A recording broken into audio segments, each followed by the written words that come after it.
Bueno, la doctora Jacinta, que yo soy su fan, doctora, yo siempre la he seguido. Ella, pues lo voy a leer, pero también aparte, pues es una gran persona que ha tenido un impacto tremendo en la cuestión del agua y la gobernanza del agua. Y bueno, yo como estudiosa del agua y la gobernanza del agua y políticas del agua, siempre la he seguido. Ella tiene una licenciatura en antropología y para que vean, no necesariamente tiene que ser ingenieros en irrigación para tener un impacto real, tangible y medible como lo ha tenido la doctora, ¿verdad? Y es un ejemplo que es una licenciada en antropología, tiene una maestría en geografía humana, el doctorado lo mismo, y ha tenido varios puestos importantes, entre ellos ser su directora general técnica de la CONAGUA, profesora investigadora del Colegio de Postgraduados, miembro y coordinador de la Red de Investigadores Sociales sobre Agua, miembro de la Academia Mexicana de Ciencias, del Investigador Nacional del Sistema Nacional de Investigadores, integrante y coordinadora de la Red de Investigadores Sociales sobre Agua, pertenece al Colegio de Etnólogos y Antropólogos Sociales, fundadora de la maestría en Antropología Social en la Universidad Autónoma de Querétaro, en donde fue profesora hasta 1994, e investiga sobre organización social y riego, en particular sobre las organizaciones autogestivas, técnicas vernáculas de riego y de captura de humedad, gestión, sistemas de agua potable e incursión en el abasto de agua por pipas. Eso entre muchísimas cosas, doctora, y qué gusto tenerla aquí, qué gusto que comparta con nosotros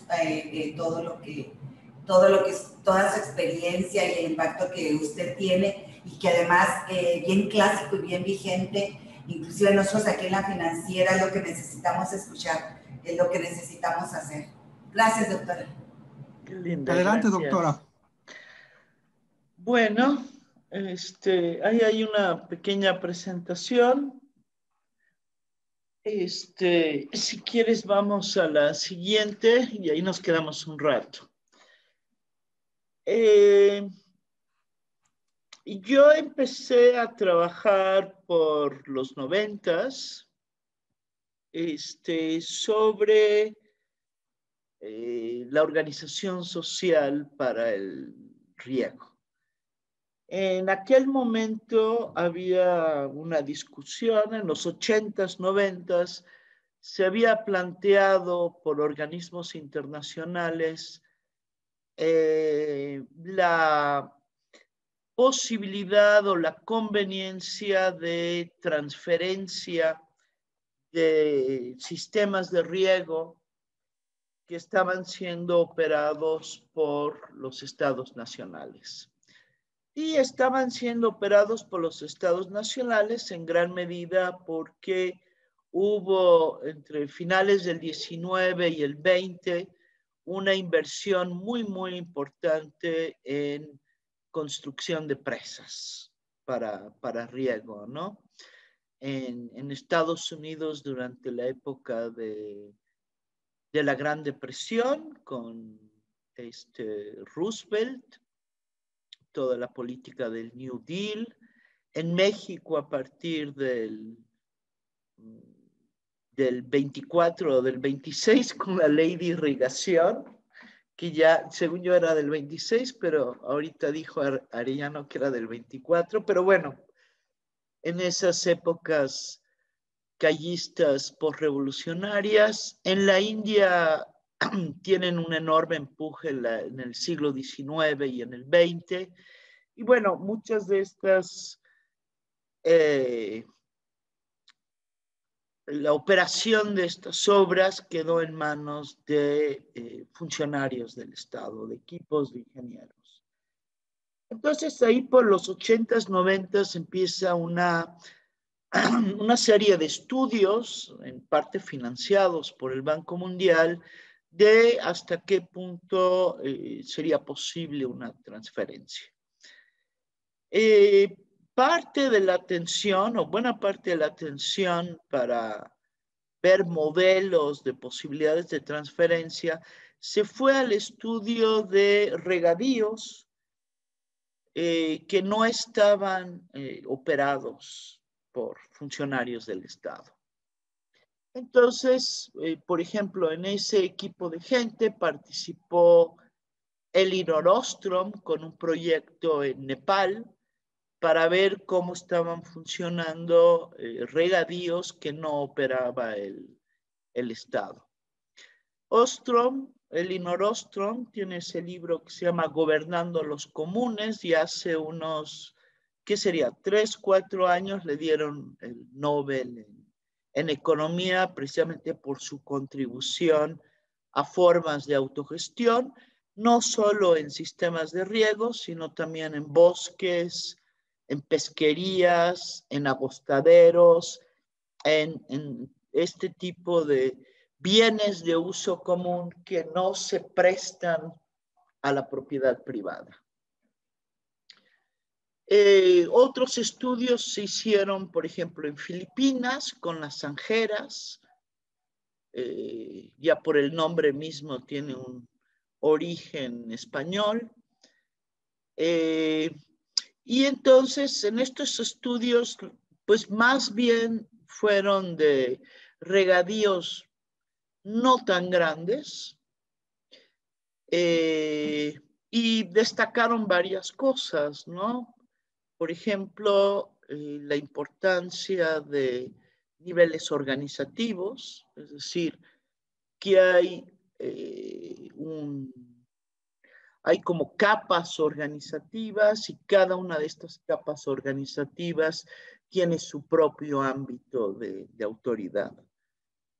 Por ejemplo, la comunidad o el ejido, ¿no? Tiene su propio ámbito de autoridad, de distribuir el agua dentro de la comunidad y a su vez de participar con otras comunidades en administrar un canal general común y así. Uno de los casos más impresionantes puede ser, por ejemplo, el de Bali, donde toda la isla, ¿no? es un conjunto de regadíos interconectados, pequeñitos, pero interconectados, y donde funcionan, digamos, con pequeños agricultores minifundistas. En el caso de Bali, cuando implementan políticas de introducción de la Revolución Verde, se cae la producción agrícola y tienen que regresar a la forma tradicional de gestión del agua y de fechas de cultivo. Hay un trabajo muy bonito de Lansing o varios trabajos de Lansing sobre Bali. Sobre Filipinas, recientemente salió un trabajo de José Rivera de la Universidad de Nuevo México sobre pequeños sistemas de riego, pero que llevan funcionando pues 300, 400 años en el mismo lugar y más o menos con las mismas reglas, ¿no?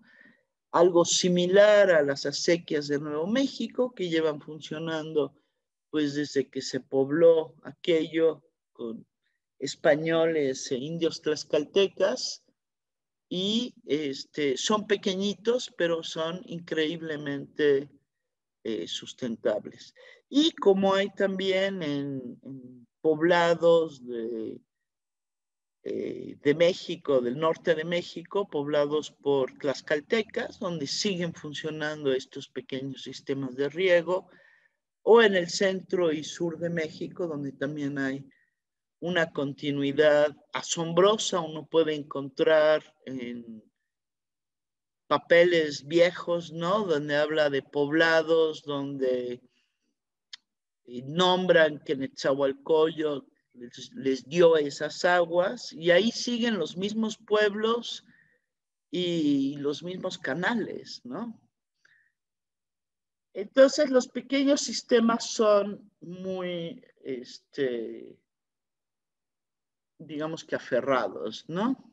Tienen una gran continuidad, hay una enorme capacidad de pequeños agricultores, de campesinos, de mantenerlos funcionando.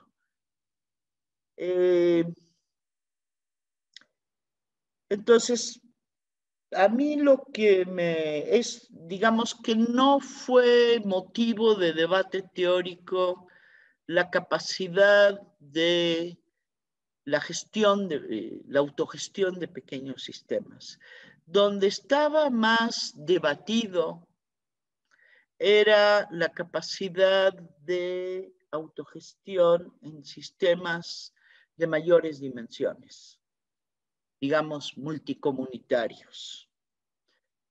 Donde hemos encontrado, bueno, y ese fue parte de mi interés, localizar, digamos, sistemas relativamente grandes, arriba de 5.000 hectáreas, 10.000 hectáreas, hasta 20.000 hectáreas, que fueran autogobernados por los mismos agricultores.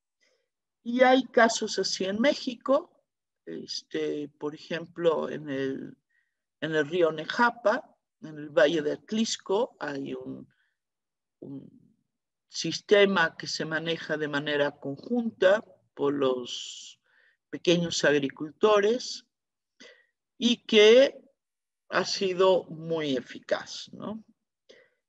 En España hay algún sistema como el del Júcar, la sequía real del Júcar, que tiene unas 20.000 hectáreas y que también es manejado por los mismos agricultores, no solo gobernado por los agricultores, sino que también son los mismos campesinos los que operan. En su momento ocupan los puestos de juez de aguas o de atopile o del nombre local que le den al que opera la infraestructura.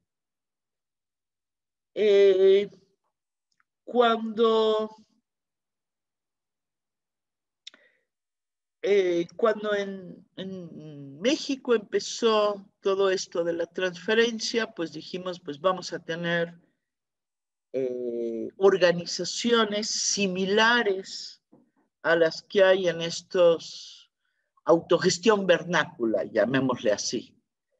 Y al empezar a visitar los módulos, porque en realidad lo que se transfiere no es el distrito, sino tramos del distrito, que le llaman módulos, pues realmente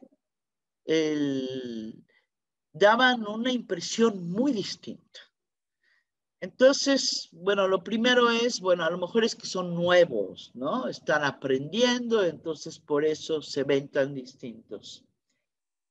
Y con el correr del tiempo, digamos, encontramos que había algunas diferencias que eran bastante importantes. Una es que, es decir, no era solo que eran nuevos, sino que también había otras características. Una de ellas es que se prescindió en los módulos de contar con niveles organizativos. Se individualizó,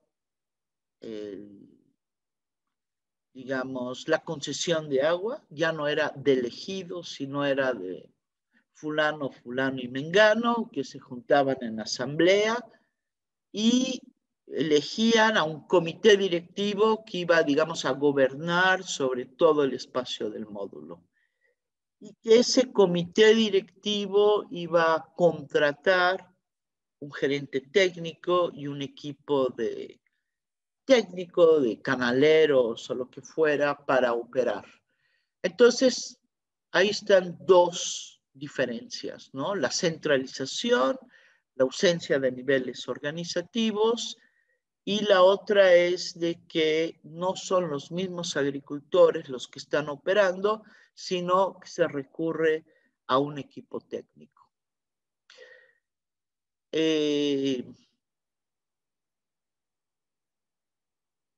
Hay otras diferencias de las que voy a hablar un poco más adelante, pero en el proceso de tratar de estudiar, digamos, lo que ahora llaman unidades de riego, que me parece un nombre horrible,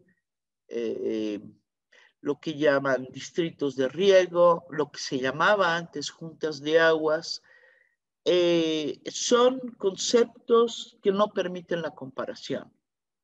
No permiten comparar con los primeros 60, 70 años del siglo XX o con el siglo XIX en México. No permiten comparar con otros países como España o Chile o Perú, porque en Chile se llaman asociaciones de canalistas y juntas de vigilancia, en España se llaman comunidades de regantes y sindicatos de río o algo así. En cada país tienen un nombre distinto, las asociaciones de regantes, y gestionan espacios distintos. A veces la atención está sobre el sistema de riego, a veces la atención está sobre la presa y su área de comando, a veces la atención está sobre la distribución del agua en el río.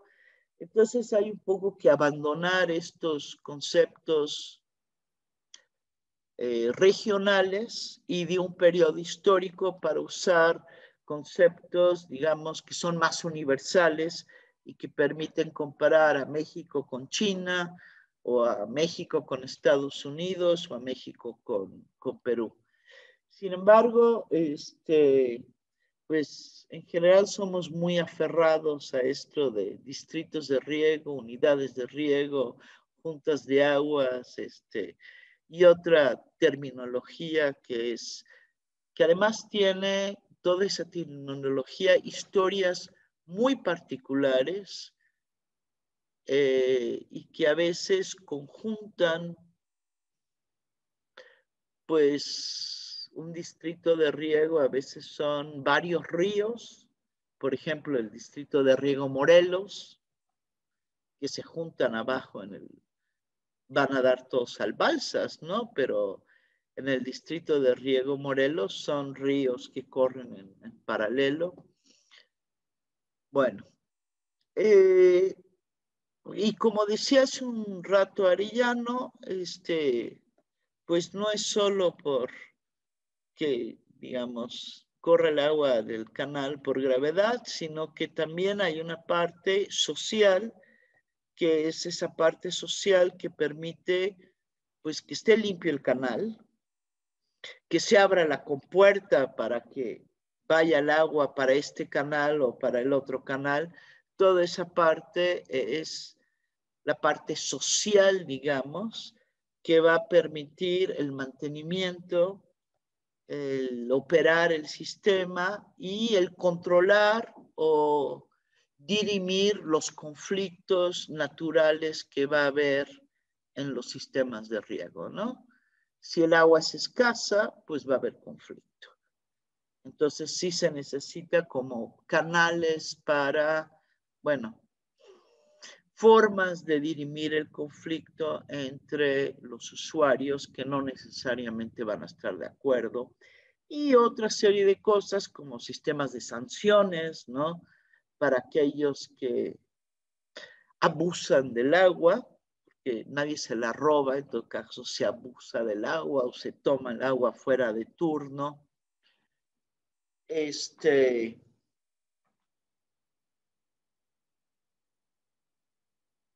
Entonces, si vemos la siguiente.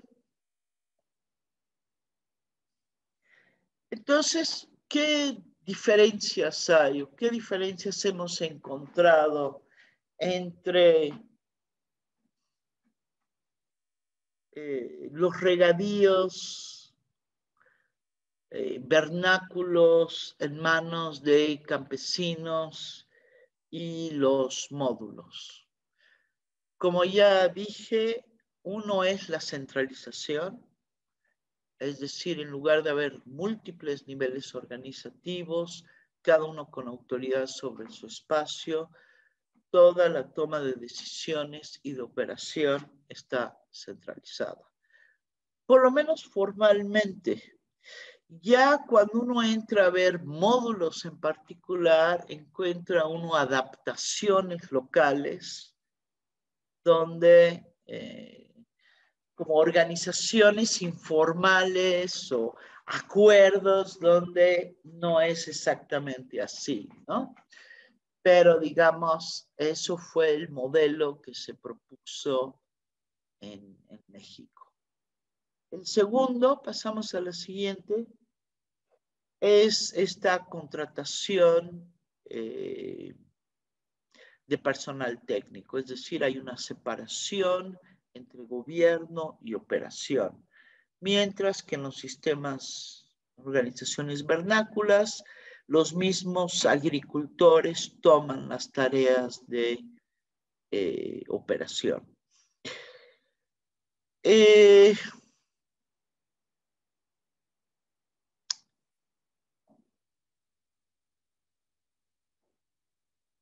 Incluso en sistemas relativamente grandes o muy grandes, como en China o la India, se encuentra que los niveles de operación más cercanos a las parcelas hay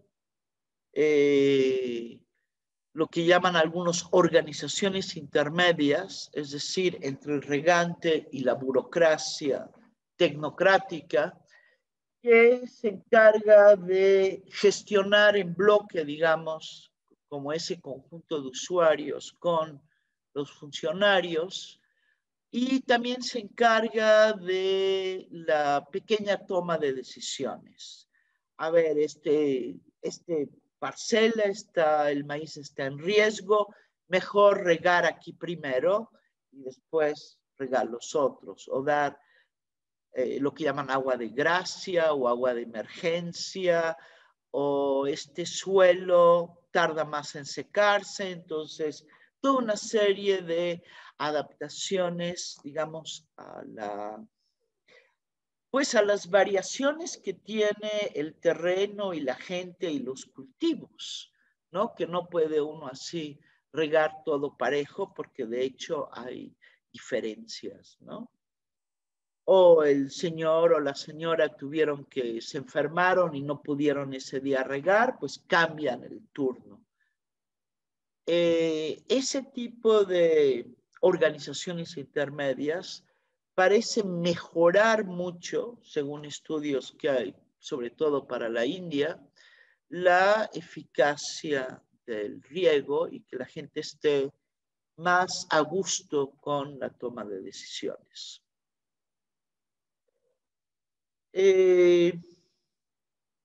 Si vemos la siguiente,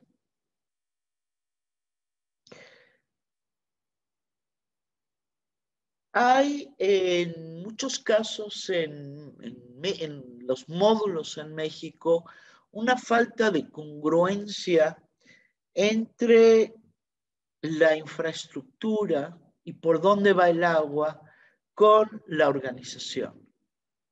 Por ejemplo, un módulo en el distrito de riego Tula puede llevar 3 canales grandes del distrito de riego, que entre sí pues tienen poco que ver. Con los que se tienen que coordinar es con los de arriba del canal o los de abajo, pero no de un canal a otro. Pasa lo mismo en el distrito de riego Morelos, donde los pusieron juntos en un distrito de riego, pero en realidad no necesitan coordinarse entre ellos, ni comparten el agua. Ahí, por ejemplo, en la octava toma del río Yautepec, decidieron adscribirla al módulo Cuautla porque les quedaba más cerca. Ahí puso Jutepec, pero en realidad es Yautepec. Y así pasa en varios distritos de riego. En algunos casos, por ejemplo, el distrito de riego Zacatecas, ¿no? Y digo, los módulos, pues ni siquiera están cerca unos de otros, ¿no?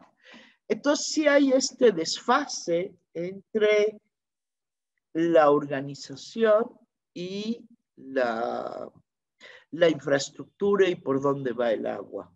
Y si uno considera que la organización o la administración o la operación es una respuesta a los requerimientos de regar, de mantener la infraestructura funcionando, el que te vas a interesar en tu canal, en tu agua, pero no en el canal y el agua del otro sistema de riego. Entonces ahí hay una incongruencia que está mal resuelta en muchos módulos de riego, en más de los que uno pensaría. Sí, vamos a la siguiente. El otro punto es estaban mencionando, creo, en alguna de las mesas en la mañana sobre, pues, cómo estaba lo del rentismo en los distritos de riego, sobre todo en los del norte. Y lo que uno puede decir es que ha habido una sustitución de productores. Los pequeños agricultores han desaparecido de los distritos de riego del norte y ha habido una enorme concentración de la producción en pocas manos. Entonces también resulta muy difícil evaluar la transferencia porque los que están produciendo no son los mismos, ni en las mismas escalas. Y sí es posible afirmar que ha beneficiado la transferencia más bien, o tal y como se ha dado la transferencia desde los 90s, a la agricultura comercial y ha desplazado de una manera radical a los pequeños agricultores.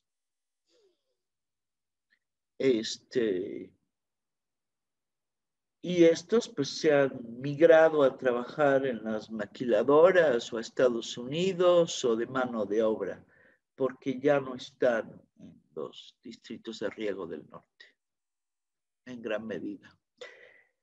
Y en ese sentido, en el sentido de equidad, pues la transferencia ha sido de un enorme fracaso.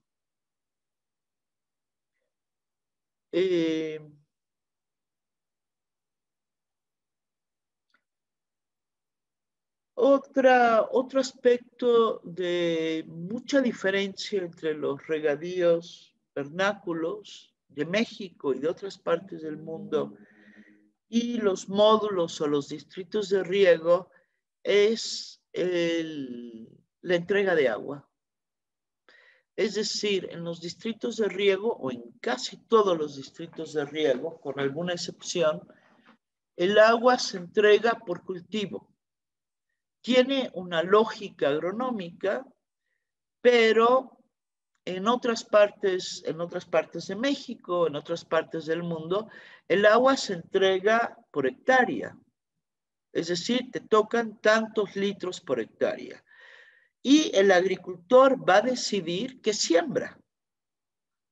Entonces puedes sembrar media hectárea, ¿no? Un cultivo demandante de agua, o puedes sembrar la hectárea completa y usa cultivos con menos demanda de agua. Ahora, esta entrega de agua por cultivo introduce de por sí una enorme inequidad entre los que pueden pagar los riegos y los que no lo pueden pagar. Y también hace extremadamente confuso qué es lo que uno está pagando con la cuota de riego. En los sistemas de riego vernáculos es muy claro qué está pagando uno. Uno paga por su agua, uno paga para tener bien el canal, uno va a las faenas, pero aquí cuando se paga la cuota de riego o los riegos, parece más bien que se está comprando agua. Y esa falta de claridad en la cuota de riego también implica que como uno no tiene claro qué está pagando, digo, hablando como usuario, digamos, pues también la falta de claridad, como dice Ostrom, lleva también a la poca disposición a pagar.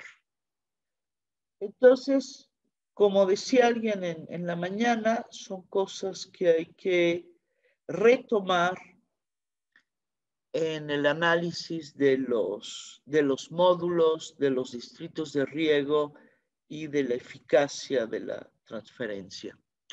Hubo políticas de principios del siglo XX que a mí me parecieron que fueron muy eficaces y fueron las juntas de agua. Fue lo que se llamó en aquel tiempo la reglamentación de corrientes y que consistió en un enfoque de cuenca, un enfoque de juntar a todos los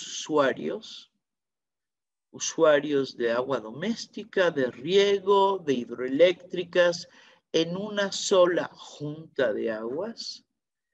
Y de alguna manera ese camino que iba bastante bien en México y todavía persisten juntas de aguas, o se siguen llamando juntas de aguas, se perdió ahí por los años 80. Convendría volver a ver esa historia y volver a evaluar la eficacia de estas distintas formas organizativas. Que dice muchas gracias.